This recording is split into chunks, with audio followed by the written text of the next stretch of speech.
Hi friends, welcome back to another video. दोस्तों आज की वीडियो में हम लोग बात करेंगे एल्कीन्स की। तो ये है हाइड्रोकार्बन वाले चैप्टर का 5th वीडियो। तो अगर आप लोगों ने इससे पहले के 4 वीडियोस नहीं देखे हैं तो देख लो यार, लिंक मिलेगा वीडियो के डिस्क्रिप्शन में या फिर इधर आई बटन में भी लिंक देखने को मिल रहा होगा।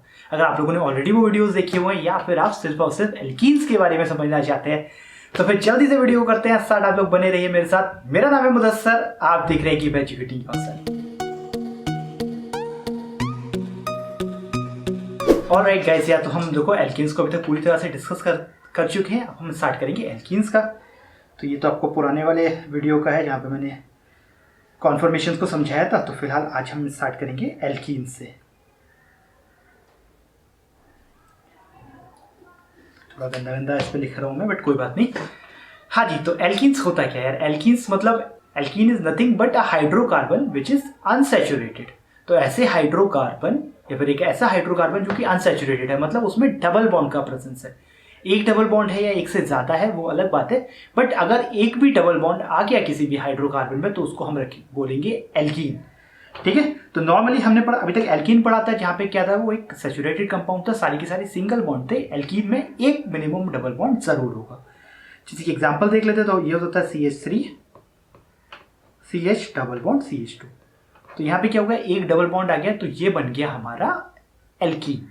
ठीक है, अब एल्कीन की यार जैसे कि हम लोगों ने एल्कीन में एक जनरल फॉर्मूला बताया था CnH2n+2। ये एल्कीन का जनरल फॉर्मूला था। क्या हम एल्कीन का भी ऐसे कोई जनरल फॉर्मूला बता सकते हैं?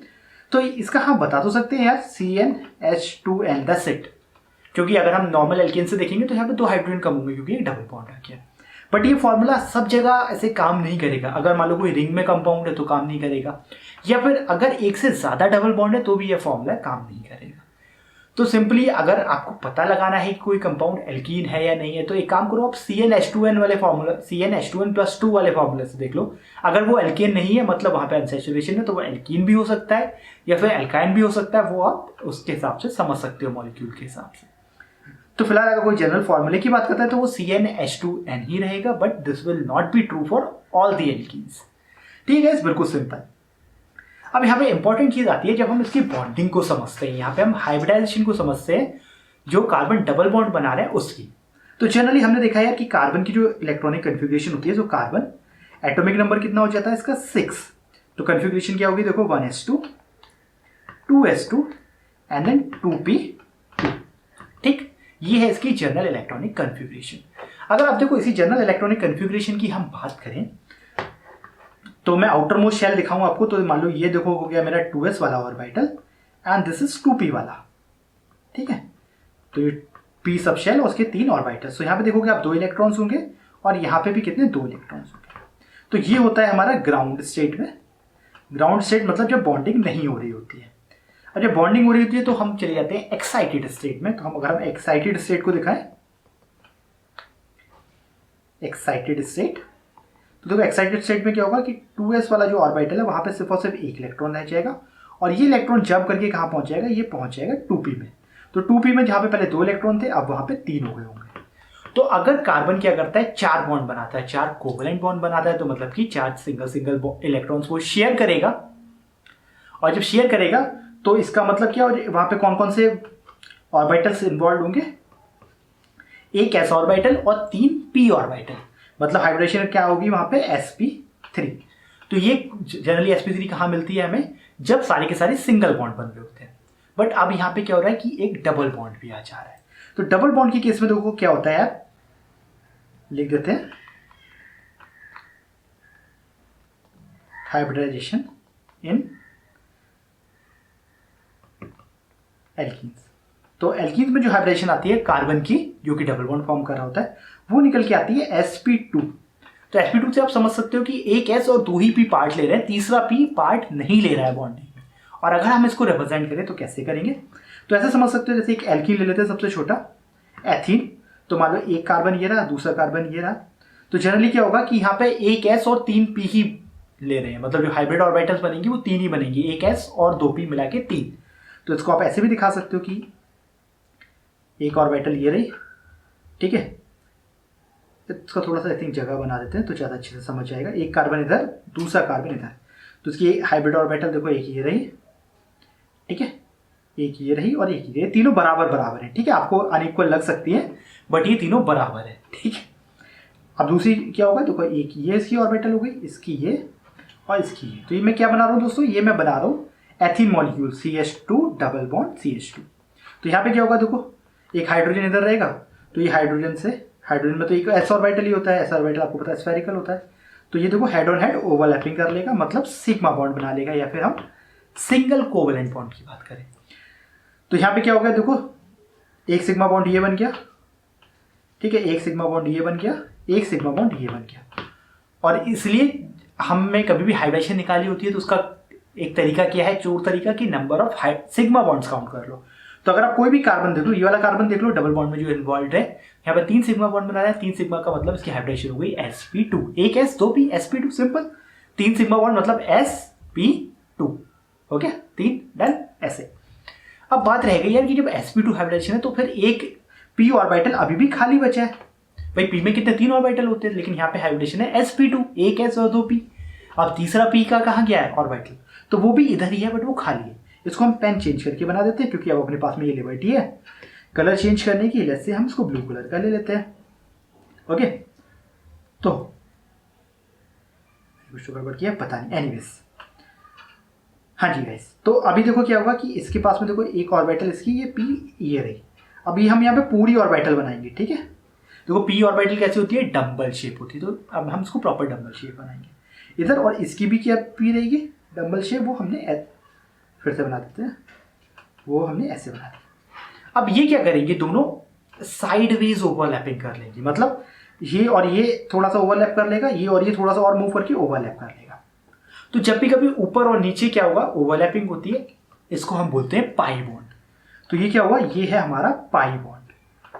तो यहाँ पे इसको अब आप देखोगे कि ऊपर ओवरलैपिंग हो रही है, नीचे ओवरलैपिंग हो रही है, तो यहाँ पे इसको 2 बॉन्ड नहीं कंसीडर करना है, ये एक सिंगल पाई बॉन्ड कहलाता है। तो सिंगल पाई बॉन्ड क्या हुआ, जब p ऑर्बिटल्स ने ऊपर और नीचे दोनों साइड ओवरलैपिंग कर ली, उसको हम कहते हैं पाई बॉन्ड। तो आप समझ सकते हो कि एक डबल बॉन्ड में क्या हुआ, एक सिग्मा बॉन्ड हुआ जो कि बीच का दिख रहा है आपको, जिसने हेड ऑन हेड ओवरलैपिंग कर ली, और एक पाई बॉन्ड जिसने ऊपर और नीचे करी, ठीक है। तो यही है हमारे डबल बॉन्ड का स्ट्रक्चर, ठीक, सिंपल है। देखो आपको समझ में आ गया होगा। तो इसको लोग शॉर्ट में कैसे ऐसे भी दिखा देते हैं, देखो बीच में एक सिंगल बॉन्ड है, सिग्मा मतलब सिंगल बॉन्ड मतलब सिग्मा बॉन्ड। अब जो पाई बचे तो लोग कभी कभी इसको ऐसे भी दिखा देते हैं कि एक इलेक्ट्रॉन क्लाउड ऊपर, ठीक है, एक इलेक्ट्रॉन क्लाउड नीचे, ठीक। तो ये है हमारा डबल बॉन्ड, ठीक। तो डबल बॉन्ड में याद रखना है एक सिग्मा और एक पाई बॉन्ड होता है, क्योंकि आगे जाके एनसीईआरटी में क्वेश्चन आएगा और कभी कभी कॉम्पिटिटिव एग्जाम में भी पूछ सकते हैं। अब इससे इंटरेस्टिंग काम क्या होता है, देखो इससे इंटरेस्टिंग काम ये होता है कि जब भी कभी सिग्मा बॉन्ड होता है ना, मतलब सिंगल बॉन्ड होता है जहां पे हेड ऑन हेड ओवरलैपिंग होती है, तो वहां पे रोटेशन पॉसिबल होता है। लेकिन अब क्या हुआ, जब जैसी पाई बॉन्ड बना तो ऊपर और नीचे ओवरलैपिंग हो गई, तो अब यहाँ पे आप उसको रोटेट नहीं कर सकते। आप देखो रोटेट करोगे तो वो बॉन्ड टूट जाएगा। तो जहां पे भी डबल बॉन्ड आ जाता है वहां पे मॉलिक्यूल में रोटेशन का चांस, मतलब रोटेशन की पॉसिबिलिटी ही खत्म हो जाती है। जब तक सिंगल बॉन्ड था आराम से रोटेट कर सकते थे 2 मॉलिक्यूल। इसी की वजह से वो इक्लिप्स और स्टैगर्ड हमने आपको बना के दिखाया था। क्यों था वो सब रोटेशन की वजह से था। बट यहाँ पे इक्लिप्स स्टैगर्ड ऐसा कुछ नहीं बनेगा, बिकॉज डबल बॉन्ड आ गया, और डबल बॉन्ड की वजह से रोटेशन रिस्ट्रिक्ट हो गया, बिकॉज ऊपर और नीचे क्या है, अपना ओवरलैपिंग हो रही है p ऑर्बिटल्स की, और अगर आप उसको रोटेट करोगे तो वो ओवरलैपिंग टूट जाएगी, ठीक है।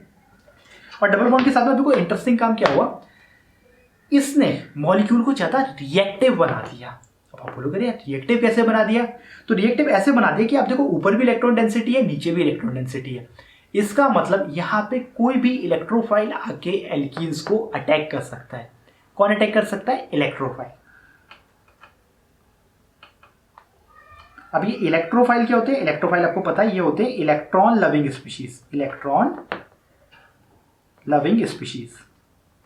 तो ऐसी स्पीशीज जिनके पास इलेक्ट्रॉन्स की कमी है, तो ऐसे मॉलिक्यूल्स या फिर ऐसे एटम्स, ऐसे आयंस जिनके पास इलेक्ट्रॉन्स की कमी है, वो क्या करेंगे, वो इस पे अटैक कर सकते हैं आगे, ठीक है गाइस। तो जैसे कि अगर हम एग्जांपल्स की बात करें तो ऐसे आप हैलोजेंस ले सकते हो, ऐसे क्योंकि उनके पास एक इलेक्ट्रॉन्स की कमी होती है, तो they are kind of very strong electrophile. वो ढूंढ रहे होते हैं कि कहीं से उनको इलेक्ट्रॉन मिल जाए। जैसे तो हैलोजेंस ऐसे दे सकते हैं, Cl2 ले सकते हैं, Br2 ले सकते हैं।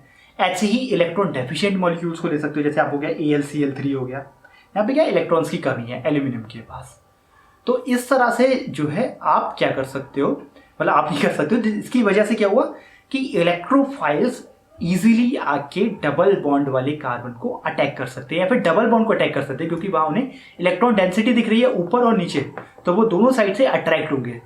तो दैट मीन्स डबल बॉन्ड ने क्या किया, मॉलिक्यूल को रिएक्टिव बना दिया।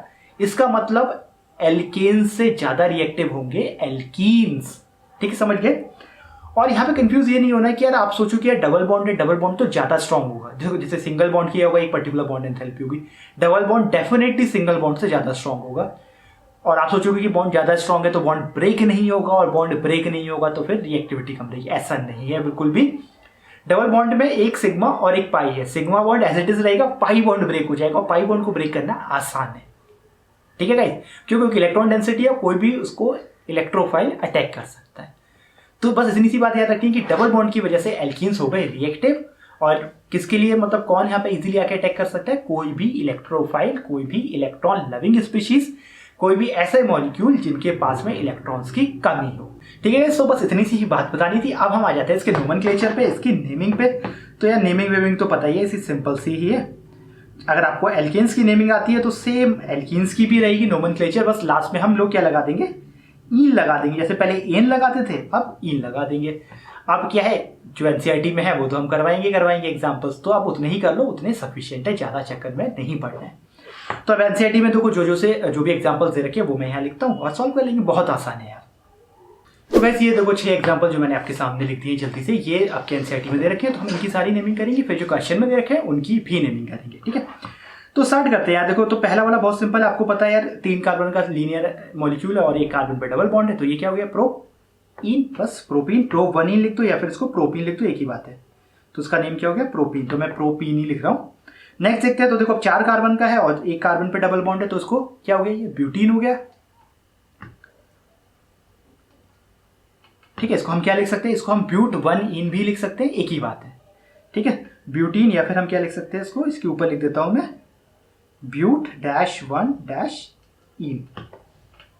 ठीक है, तो उसको ब्यूट 1 इन या फिर ब्यूटीन भी लिख सकते हैं। अब देखो थर्ड वाला देख लो, ये इंटरेस्टिंग हो गया। यहाँ पे क्या हो रहा है कि बीच में डबल बॉन्ड आ रहा है, तो हम इसको नेमिंग किधर से करेंगे, ऐसी जगह से नेमिंग करेंगे जहां से डबल बॉन्ड जल्दी पड़ जाए। तो इसको हम कार्बन 1 मानेंगे, इसको 2 मानेंगे, इसको 3 मानेंगे, इसको 4 मानेंगे। तो ये भी क्या है, ब्यूट इन ही है बट दूसरे कार्बन पे, तो ये हो जाएगा हमारा ब्यूट 2 इन। ठीक है, तो वो ब्यूट 1 इन था, ये ब्यूट 2 इन हो गया। नेक्स्ट वाला देख लेते हैं। अब देखो यहाँ पे क्या है, अगेन 4 कार्बन का है लेकिन 2 डबल बॉन्ड्स है, और दोनों की कैसे भी नेमिंग कर ले, एक फर्स्ट पोजीशन पे पड़ेगा, एक थर्ड पोजीशन पे पड़ेगा, आप कैसे भी कर लो।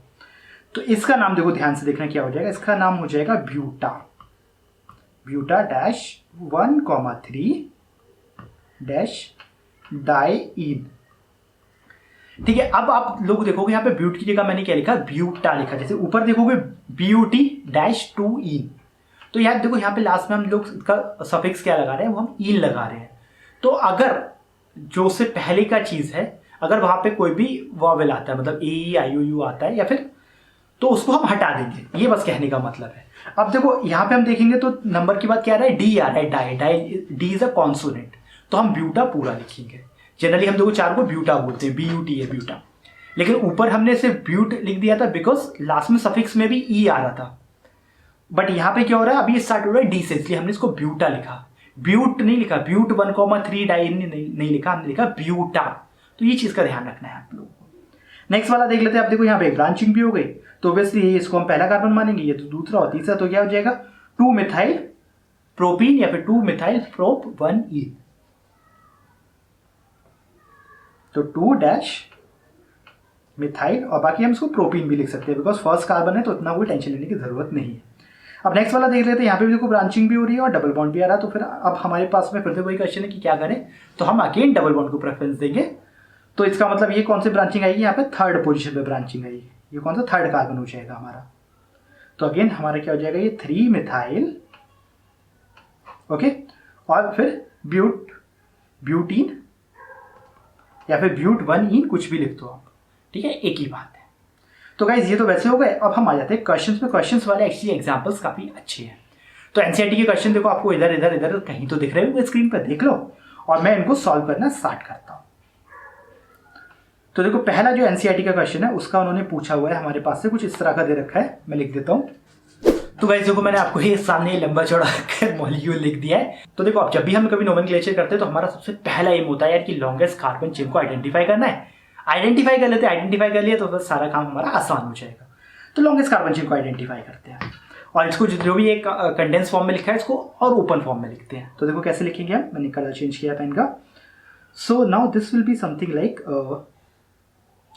CH, इसके साथ में एक CH3 ऐसे लगाएंगे, दूसरा CH3 नीचे है या ऊपर है कहीं भी लगा दो, ऐसे लगा दो ताकि पता चले कि हाँ भाई ये साइड चेन है। ठीक है, CH3 और एक इधर ये CH3 ताकि पता चलता रहे ये साइड चेन है। CH, उसके बाद में क्या था, फिर से CH था, फिर क्या था डबल बॉन्ड CH था, फिर क्या था उसके साथ में CH2 था सिंगल बॉन्ड, देन CH था और इसके साथ में उन्होंने लगा रखा था डबल बॉन्ड, तो उसको मैं इधर ही लगा देता हूँ डबल बॉन्ड CH। ओके, और इसके साथ में क्या है, थोड़ा यार जगह कम पड़ रही है तो हम नीचे लिखते हैं फिर। ठीक है, इसके साथ में क्या था CH था, एक था उसका CH3 वो मैंने नीचे लगा दिया और यहाँ पे कितना था C2H5। अगर देखो अब C2H5 को मैं और ओपन कर रहा हूँ। ठीक है, तो C2H5 को मैं क्या लिखूंगा CH2 CH3। समझ गए, ये क्या है C2H5 है। अब हम यहाँ से लॉन्गेस्ट कार्बन चेन आइडेंटिफाई कर लेते हैं। तो देखो अगर मैं यहाँ से काउंट करना स्टार्ट करूँ तो ये 1 2 3, तो थर्ड पोजीशन पे एक आ गया, 4 5 6, तो थर्ड और 6 पोजीशन पे आ गया, मतलब ये थर्ड पोजीशन, ये हो गई 6 पोजीशन और फिर ये 7 8 9 10। तो कितने कार्बन चेन हो गई, 10 कार्बन चेन हो गई। देखो 6 के बाद में 7 8 9 10। ठीक, और अगर हम इधर से अदर वे राउंड करते हैं तो ये 1 2 3, तो चौथे कार्बन पे पहला डबल बॉन्ड आएगा। तो हम इधर से नेमिंग नहीं करेंगे, हम इसको ही फर्स्ट कार्बन मानेंगे, इसको सेकंड मानेंगे, थर्ड फोर्थ फिफ्थ 6 7 8 9 10। तो 10 कार्बन का हो गया और हमें पता है कि इधर से चलना है, हमें उधर से चलना है, यहाँ से तीसरे नंबर पे और छठे नंबर पे हमारे डबल बॉन्ड्स आ जाए। अब कितना सिंपल हो गया, अब बस हमें क्या करना है, साइड चेन्स की पोजीशन और बतानी है। तो साइड चेन क्या है, एक दूसरे कार्बन पे CH3 ग्रुप है और 8वें कार्बन पे CH3 ग्रुप है। तो हम क्या लिखेंगे 2,8 डाइमिथाइल। तो उसका नेमिंग क्या हो जाएगी, देखो 2,8 डैश डाइमिथाइल। उसके अब ये कितने कार्बन है, टोटल 10 है। तो यहाँ पे क्या लिखेंगे डेका डैश 3,6 डाइईन। तो ये नेम हो गया इसका। ठीक है, बुक में आप देखोगे तो बुक वाले ने दे रखा है 2,8 डाइमिथाइल 3,6 डेकाडाइन। तो वो भी सही है, बट हम जनरली पेरेंट नेम पहले देते हैं उसके बाद में ऐसा बताते हैं। अभी तक जो भी हमने एग्जाम्पल में देखे हैं, तो जो मैंने लिखा है वो भी सही है। ठीक है, तो जो मैंने लिखा है वो आई थिंक उसी वे से आप भी लिखते होगे, तो ये बिल्कुल ठीक है जो मैंने लिखा हुआ है। बुक वालों ने लिखा है वो भी सही है, बट आई थिंक ये वाला फॉर्म हम हमेशा यूज करते हैं क्योंकि हम पेरेंट का नाम पहले देते हैं और उसके बाद में बताते हैं कि डबल बॉन्ड किधर किधर है। जैसे कि इससे पहले भी हमने देखा था एग्जाम्पल में, कौन सा एग्जाम्पल था दोस्त, वो वाला जहाँ पे 2 थे। फोर्थ वाला एग्जाम्पल देखो यहाँ पे ब्यूटा 1,3 डाइन, इसको हम ऐसे भी लिख सकते थे 1,3 ब्यूटाडाइन। ठीक है, 1,3 ब्यूटाडाइन भी लिख सकते थे, लेकिन हमें ये नाम ज्यादा अच्छा लग रहा है ब्यूटा 1,3 डाइन। तो दोनों ही सही है, तो जो मैंने लिखा है वो भी सही है और बुक में दे रखा है वो भी सही है। तो आपने देखा इसको आप ओपन करके लिखोगे तो चीजें बहुत आसान हो जाएंगी। अब अगला एग्जाम्पल देख लेते हैं। तो ये तो पहला एग्जाम्पल हो गया। दूसरा एग्जाम्पल अब यार इतने शायद नहीं है, हाँ वाह ये तो बहुत ही बढ़िया जिगजैग बना हुआ है। देखो ये है, इसके बाद एक डबल बॉन्ड इधर है, एक डबल बॉन्ड इधर है, एक डबल बॉन्ड इधर है, एक डबल बॉन्ड इधर है। आप कहीं से भी स्टार्ट कर लो यार, यहाँ से मैंने बोल दिया पहला कार्बन, दूसरा कार्बन, तीसरा, चौथा, पांचवा, छठा, सातवां, आठवां, मतलब टोटल 8 कार्बन हो गए। ठीक है, इसको भी हम कैसे नाम दे सकते हैं, इसको नाम दे सकते हैं हम ऑक्टा। और डबल बॉन्ड कहाँ पे है, पहले कार्बन पे है, तीसरे कार्बन पे है, 5वें पे है और 7वें पे है। तो ऑक्टा डैश 1,3,5,7 डैश कितने के हो गए 4, तो टेट्रा। ठीक है, तो उसको आप ऐसे भी लिख सकते थे 1,3,5,7 ऑक्टा टेट्राइन, ऐसे भी लिख सकते थे, चाहे इसको आप ऐसे लिख लो, एक ही बात है। ठीक है, नाउ थर्ड एग्जाम्पल यार, थर्ड एग्जाम्पल भी चलो अच्छा है बता देते हैं। CH2 है, फिर डबल बॉन्ड है C और उसके बाद ब्रैकेट में लिखा हुआ है यार, ब्रैकेट में लिखा हुआ है CH2 CH3 और उसके आगे 2 लगा हुआ है। ठीक है, इसको हम ओपन करके बनाते हैं, ओपन करके बनाएंगे तो चीज़ें आसान हो जाएंगी। तो यहाँ पे देखो क्या हुआ, CH2 बॉन्ड C। अब देखो यहाँ पे 2 हैं, एक इधर लगा दिया मैंने, एक ऐसे लगा दिया, बेटर है। अब लगा दो सारा CH2 CH3, एक ये रहा, एक यहाँ पे लगा दो CH2 CH3। अब बस लॉन्गेस्ट साइड चेन देख लो और अपना ये कर लो। तो यहाँ पे देखो चीज़ें बहुत इंटरेस्टिंग हो जाएंगी। अब यहाँ पे आप जो है ना, एक जो भी कोई भी ग्रुप है उसको आपको क्या बनाना पड़ेगा, साइड चेन बनाना पड़ेगा। फॉर इंस्टेंस मतलब मान लो इसको मैंने साइड चेन बना दिया, ठीक है। तो अब कितने कार्बन हो गए, देखो 1 2 3 4 5 कार्बन हो गए आपके यहाँ पे, ठीक है। 5 कार्बन का नाम क्या होता है, पेंट होता है। उसके अलावा लिख लेते हैं। और आपको भी पता है कि साइड चेन होती है, उनको हमें पहले बताना पड़ता है। तो सेकंड पोजीशन पे क्या है, साइड चेन है। अब साइड चेन कितने कार्बन की है, 3 कार्बन की है। तो 3 कार्बन को हम क्या बोलते हैं, प्रोपाइल। अगर साइड चेन की फॉर्म आता है, जैसे alkyl group, ethyl group, methyl group, propyl group. तो ये क्या है, प्रोपाइल ग्रुप है। कौन से, 3rd कार्बन पे। तो ये 2nd कार्बन पे, पता नहीं क्यों 3rd बोल रहा हूं मैं, 2nd कार्बन पे। तो ये जाएगा 2-N प्रोपाइल। और 5 कार्बन है तो पेंट। और कौन से कार्बन पे, दूसरे कार्बन पे, पेंट 2-ईन। तो अब यहाँ पे हमने पेंटा नहीं लिखा बिकॉज लास्ट में ईन आ रहा था, यहाँ का ए, तो दोनों मिलकर गड़बड़ करते हैं, इसलिए ऐसे कर दिया। अब ये एन प्रोपाइल, बहुत सारे लोग कंफ्यूज होंगे कि यार एन प्रोपाइल क्यों लिखा है। दोस्त देखो, ये जो 3 कार्बन की साइड चेन है, ये हो सकता है कि बीच वाले कार्बन से जुड़ी होती, जैसे कि ये भी तो ऐसे हो सकता था, जो मैं ये दूसरा वाला कार्बन दिखा रहा हूं, ठीक है। ये ऐसे भी तो हो सकता था, और CH, और यहाँ पे CH3 होता, और यहाँ पे भी CH3 होता, ठीक है। तो अब इन दोनों में देखो फर्क है। तो इस केस में हम क्या लिख सकते हैं, 2 आइसोप्रोपाइल। तो वो आइसो नियो वाला ग्रुप आ जाता ना, वैसे आ जाता। अब क्योंकि ये एकदम लीनियर फॉर्म में है, तो इसलिए हम इसको एन प्रोपाइल लिखती है। तो बस इतनी सी बात थी यहाँ बताने के लिए। चलो गाइस, अब लास्ट क्वेश्चन और है क्या, तो लास्ट वाला चलो यार करवा ही देते हैं, बड़ा लग रहा है नहीं तो 4th वाला।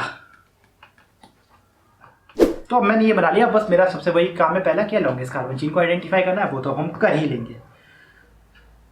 तो गाइस देखो, इसमें कितना डबल बॉन्ड है, एक ही डबल बॉन्ड आ रहा है, ठीक है। सो देखो अब इसका नंबर्स देख लेते हैं यार कि कहाँ कहाँ पे क्या आएगा। तो अगर मैं इधर से स्टार्ट करता हूँ तो देखो, पहला कार्बन, दूसरा कार्बन, तीसरा, चौथा, 5वां, 6ठा, 7वां, 8वां, 9th and 10th। That means double bond कौन से पे आ रहा है, 4th कार्बन पे आ रहा है। अगर मैं दूसरी 10 की साइड के 1 मानूंगा तो 1 2 3 4 5 6 कार्बन पे डबल बॉन्ड आएगा। तो 6 कार्बन पे तो हमें चाहिए नहीं, हमें कम वाले पे चाहिए। तो हमने देखिए इसका साइड चेन कौन सी होगी, एक ये साइड चेन होगी, एक ये साइड चेन होगी, और एक ये साइड चेन होगी। 3 साइड चेन होंगी। 3 साइड चेन में भी 2 मिथाइल है, एक इथाइल है। इथाइल ई से आता है तो हम उसको पहले बोलेंगे। तो इथाइल कौन सी पोजीशन पे, 4 पे। तो उसका नाम क्या हो जाएगा, देखो 4 इथाइल डैश 2,6 डाई मिथाइल। और कितने कार्बन है, 10, तो मतलब डेक डैश 4 ईन। बस खत्म, ठीक है। 4 इथाइल 2,6 डाई मिथाइल डेक 4 ईन। तो बस इतना सिंपल सा था नेमिंग। गाइस अब इसके अलावा यार देखो, यही क्वेश्चंस में उन्होंने क्या पूछा है कि इन सब में सिग्मा और पाई बॉन्ड्स भी कैलकुलेट करके बताओ। तो मैं ये आपके लिए होमवर्क देता हूं कि सिग्मा और पाई बॉन्ड कैलकुलेट करके बताना। आप क्या करोगे, आप जो है इन चारों के मुझे सिग्मा और पाई बॉन्ड लिख के कमेंट बॉक्स में बताओगे कैसे करना है। अगेन मैं आपको एक छोटे से एग्जांपल से बता देता हूँ, ये वाले नहीं बताऊंगा, ये तुम्हें खुद करने हैं। तो जैसे कि मैं एक छोटा सा एग्जांपल ले लेता हूँ कोई भी। ये ले लिया मैंने CH3 CH2 CH double bond CH2, ठीक है। ये ब्यूटीन का एग्जांपल ले लिया। अब मुझे इसमें सिग्मा और पाई बॉन्ड्स बताने हैं। तो रूल नंबर 1 ये है कि पहले सारे बॉन्ड्स को अच्छे से लिख दो। तो मैं इसको पहले क्या करूंगा, ओपन में लिख दूंगा, ओपन कर दूंगा सबको। देखो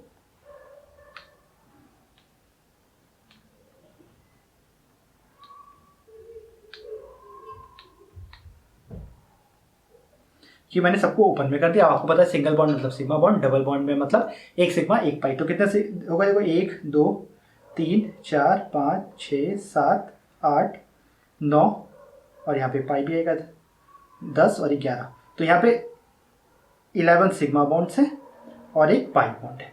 तो इस तरह से आपको इन चारों का कैलकुलेट करना है, और बुक में भी ऑब्वियसली आंसर दे रखा है। आप चाहो तो कमेंट बॉक्स में भी बता के जो है लिख के बता देना, ठीक है गाइस। अब यार देखो, इसके बाद में एक छोटा सा टॉपिक और है, आइसोमेरिज्म का, वो और कंप्लीट कर लेते हैं, फिर बस क्या, फिर काम खत्म। तो हम आ जाते हैं आइसोमेरिज्म में, और ये मैंने यार आपको पहले भी बहुत समझाया है, ठीक है। तो इसलिए मैं इसको बहुत ज्यादा डिटेल में नहीं जाऊंगा क्योंकि मैं ऑलरेडी इसको कवर कर चुके हैं। अब जितने भी एल्कीन्स होते हैं वो दो टाइप के आइसोमर्स दिखाते हैं, स्ट्रक्चरल एंड ज्योमेट्रिकल। क्वेश्चन आता है आइसोमर्स पहले होते क्या है, तो रिवाइज करवा देते हैं। ऐसे कार्बन कंपाउंड जिनका यार केमिकल फॉर्मूला तो सेम है बट इनका जो है स्ट्रक्चरल अरेंजमेंट डिफरेंट है, वो आइसोमर्स कहलाते हैं। आइसोमर्स में दो कैटेगरी हो गई, structural isomers and stereo isomers. Structural isomers में क्या होगा कि फंक्शनल ग्रुप की पोजीशन अलग हो जाएगी, चेन्स की पोजीशन अलग हो जाएगी, वो हो गए स्ट्रक्चरल आइसोमर्स। स्टीरियो आइसोमर्स में क्या होता है कि 3 डायमेंशनल अरेंजमेंट अलग हो जाता है, 3 डायमेंशनल अरेंजमेंट अलग हो जाता है। तो ये जो हमारे एल्कीन्स होते हैं वो स्ट्रक्चरल आइसोमर्स भी दिखाते हैं, और स्टीरियो में भी क्या होता है दो कैटेगरी होती है, ज्योमेट्रिकल एंड ऑप्टिकल। तो उसमें से भी ये सिर्फ ज्योमेट्रिकल दिखाएंगे। तो यहाँ पे बेसिकली हम पढ़ेंगे structural isomer and geometrical isomer. Structural isomers में भी काफी सारे होते हैं, chain isomer, function isomer, position isomer. तो वो हम यहाँ पे एक एग्जाम्पल के साथ देख लेंगे। तो अब क्या है, जो अपने एल्कीन मॉलिक्यूल है 3 कार्बन तक तो कोई आइसोमर नहीं दिखाएंगे। 3 कार्बन से जैसे आप ऊपर पहुंचोगे, मतलब चौथे कार्बन वाले कंपाउंड पे पहुंचोगे, मतलब ब्यूटीन पे पहुंचोगे, तो वहां से हमें आइसोमर्स दिखना स्टार्ट हो जाएंगे। ब्यूटीन की हम बताते हैं, बाकी का आप खुद करोगे। ठीक है, तो ब्यूटीन का एक आइसोमर क्या हो जाएगा, देखो CH3 CH2 CH double bond CH2। ठीक है, ये हो गया अपना, कुछ भी बोलो, ब्यूटेन, ब्यूटा 1इन या फिर ब्यूटीन, सिंपल ब्यूट 1इन या फिर ब्यूटीन। अब देखो दूसरे को मैं कैसे लिख सकता हूँ, अभी पहली पोजीशन पे मैंने सोचा यार कि मेरा मन किया चलो डबल बॉन्ड जो है ना हम लगा देते हैं दूसरे पोजीशन पे, तो अब ये ऐसे हो गया। ठीक, तो यहाँ पे क्या हुआ, आपने देखा कि जो डबल बॉन्ड है वो दूसरी जगह मूव कर गया। अच्छा, और आइसोमर बनाने, तो मैं क्या कर सकता हूँ, यहाँ पे मैं ब्रांचिंग इंट्रोड्यूस करवा देता हूँ। 3 कार्बन की मेन चेन रखता हूँ, एक CH3 लगा देता हूँ कहीं पे भी। तो मैंने क्या किया, CH डबल बॉन्ड C, इस पर CH3 लगा दिया और यहाँ पे CH3 आ गया, और ये एक्चुअली CH2 हो जाएगा। हाँ, तो देख लो यार यहाँ पे भी क्या हुआ भाई, सेम चीज। यहाँ पे भी अपने अगर टोटल नंबर ऑफ कार्बन 4 ही देखेंगे, टोटल नंबर ऑफ हाइड्रोजन देखेंगे आप, तो 3 और 2 5 और 2 7 और 1 8 ही रहेंगे। देखो 3 और 3 6 और 2 8, बिल्कुल सही। तो ये भी क्या है, अगेन अगर कंप्रेस फॉर्म में लिखूंगा तो मैं वही लिखूंगा ना, C4H8, तो ये भी C4H8 है। और इसके अलावा देखो मैं क्या कर सकता हूँ, इसके अलावा बेसिकली मैं और अब कुछ नहीं कर सकता। तो इसके 3 ही आइसोमर बनेंगे। अब तीनों आइसोमर्स में भी अगर देखो मैं कंपेयर करूं, जो अपना फर्स्ट एंड सेकंड आइसोमर्स है वो कैसे हैं, एक तरह से वो है पोजीशन आइसोमर्स।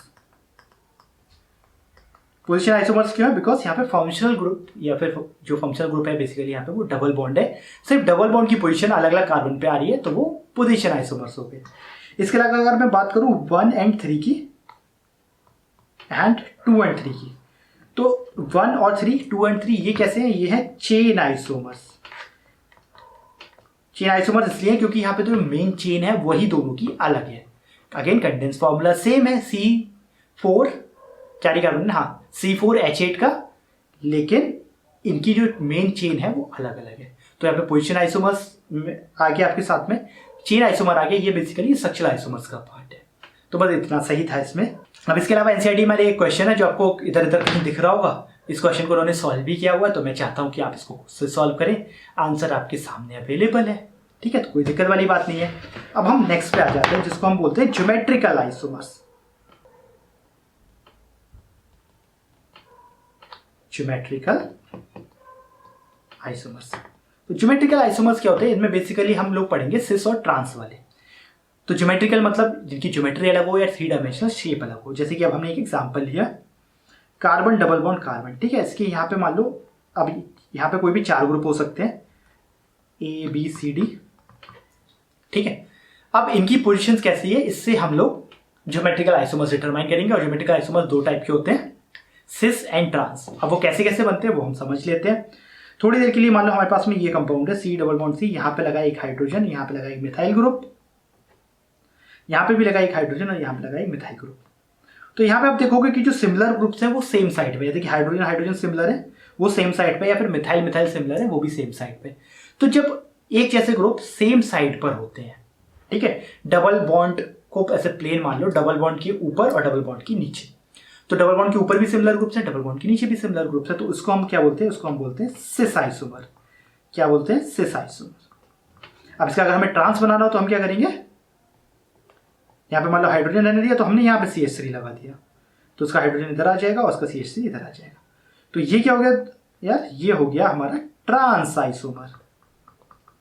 ठीक है, तो सिस और ट्रांस समझ गए। सिस मतलब जो हमें स्कूल में पनिशमेंट मिलता है वो सिस है, ट्रांस मतलब जो हम डांस करते हैं ऐसे ऐसे ऐसे वो ट्रांस है।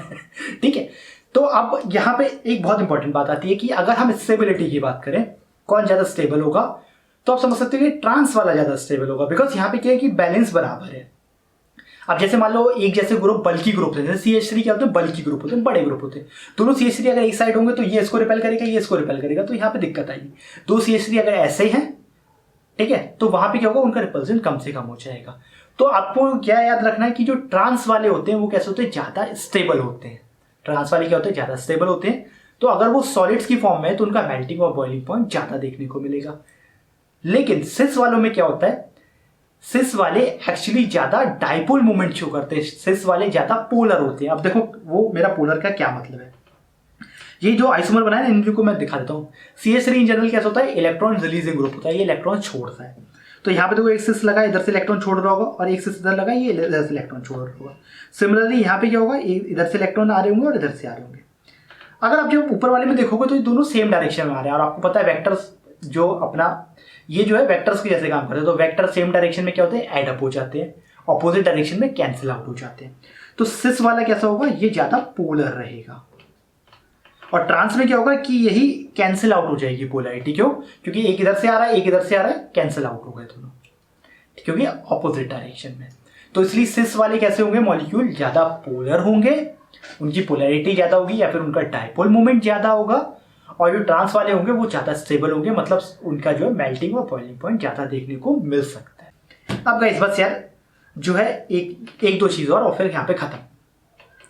तो इन्होंने बताया कि अब जो है सिस ट्रांस कौन कौन शो कर सकते हैं। तो आप यहाँ पे देखा, ये सिस ट्रांस शो करने के लिए एटलीस्ट मतलब दो ग्रुप तो कम से कम एक जैसे हो। जैसे कि फॉर एग्जांपल ये हो सकता है, यहाँ पे एक्स है और एक एक्स है, यहाँ पे हो सकता है वाई और जेड हो, तो चल जाएगा ये, ठीक है, क्योंकि एटलीस्ट दो ग्रुप एक्स एक जैसे। तो इसको हम क्या बोल सकते हैं, XYC double bond CXZ, x and, एक मिनट लिखने की जगह नहीं बची, तो उसको कौन सी कैटेगरी हो गई, XYC डबल बॉन्ड CX और Z। तो ये आपके ऑब्वियसली क्या कर सकते हैं, सिस ट्रांस शो कर सकते हैं, क्योंकि दो तो ग्रुप एटलीस्ट एक जैसे है ना, XX।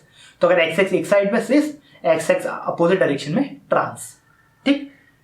बाकी ऐसा भी हो सकता है X एक तरफ XY हो, दूसरी तरफ भी XY हो, जैसे कि अभी हमने बना के दिखाया। ये कैसा एग्जांपल है, कार्बन डबल बॉन्ड, तो यहाँ पे क्या XY और ये भी क्या है, इधर से सॉरी ये उड़ गया, ये भी क्या है X और Y। तो ऐसा भी हो सकता है, XY और XZ की फॉर्म में भी हो सकता है। अब इन्होंने तीसरा बहुत इंटरेस्टिंग दे रखा है, इन्होंने बोला कि C डबल बॉन्ड C, यहाँ पे मान लो X और Y है और यहाँ पे W और Z है, कुछ भी मैंने मान लो। तो यहाँ पे देखोगे अब चारों के चारों ग्रुप अलग है, उसके बाद भी ये लोग बोल रहे हैं कि ये सिस और ट्रांस शो कर सकते हैं। अब आप कंफ्यूज हो गए कि किसको सिस बोले किसे ट्रांस बोले, तो मैं आपको बताना चाहता हूँ कि आपके सिलेबस में नहीं है, सिलेबस से बाहर है, लेकिन फिर भी NCERT ने बोल दिया तो यार अपना फर्ज बनता है आप लोगों को बताने के लिए। तो जब भी कभी ऐसा केस आता है कि चारों के चारों एटम से चारों के चारों ग्रुप्स डिफरेंट है यहाँ पे, तो अगर आप इसको बनाओगे तो कैसे बनाओगे, कार्बन डबल बॉन्ड कार्बन, अब यहाँ पे कितना हो जाएगा X Y W और Z। तो अब हम इसको क्या, किसको सिस बोले किसे ट्रांस बोले, कैसे पता चले, तो यहाँ पे हम देख लेते हैं मॉलिक्यूलर वेट पे। जैसे कि अब देखो X और Y में से क्या होगा भाई, किसी एक का मॉलिक्यूलर वेट ज्यादा होगा। सिमिलरली W और Z में से भी किसी एक का मॉलिक्यूलर वेट ज्यादा होगा। तो अगर दोनों मॉलिक्यूलर वेट ज्यादा वाले एक साइड पे आ गए तो सिस, अपोजिट में आ गए तो ट्रांस। फॉर एग्जांपल यहाँ पे हम मान लेते हैं कि जो X है उसका मॉलिक्यूलर वेट Y से ज्यादा है और W का मॉलिक्यूलर वेट Z से ज्यादा है, तो ये कौन सा आइसोमर हो जाएगा, ये सिस हो जाएगा, ठीक। और ऐसे ही हम क्या करें, इसको यहाँ पे हम Y लगा दें और यहाँ पे X लगाएं, W और Z, तो ये क्या हो जाएगा, ये आपका ट्रांस हो जाएगा। तो समझ गए, तो ये आपको ध्यान नहीं रखना है यार, ये आपके सिलेबस से बाहर का है। तो कभी भी इस तरह का होता है तो हम मॉलिक्यूलर वेट के ऊपर देख लेते हैं। अब क्वेश्चन है यार कि इनको सिस और ट्रांस आइसोमर्स को बताना है, तो आई थिंक यार ये बहुत हद से ज़्यादा आसान क्वेश्चन है, दो क्वेश्चन। तो प्लीज़ दोनों के दोनों क्वेश्चंस मैं यहाँ लगा रहा हूँ, तुम लोगों को करने हैं, तुम लोग कहीं नहीं जा रहे हो, वीडियो पॉज करो और उनको सॉल्व करो, बहुत सिंपल से क्वेश्चन हैं यार। तो गाइज बस यार आज की वीडियो में इतना ही। आई होप आपको समझ में आया होगा, अगर समझ में आया होगा तो प्लीज़ अपने दोस्तों के साथ में शेयर करना और कमेंट करके बताना कि आपको वीडियो सच में कितना पसंद आया या कितना पसंद नहीं आया। Thank you so much watching this video. Keep educating yourself, educate others too. I see you guys my next video. और नेक्स्ट वीडियो में हम लोग डिस्कस करेंगे इसका जो है methods of preparation and physical properties, और अगर टाइम मिला तो सब केमिकल प्रॉपर्टीज. चलो गाइस, तो बस यार, thank you so much for watching this video. Keep educating yourself, educate others too. I will see you guys my next video. Till then, take care.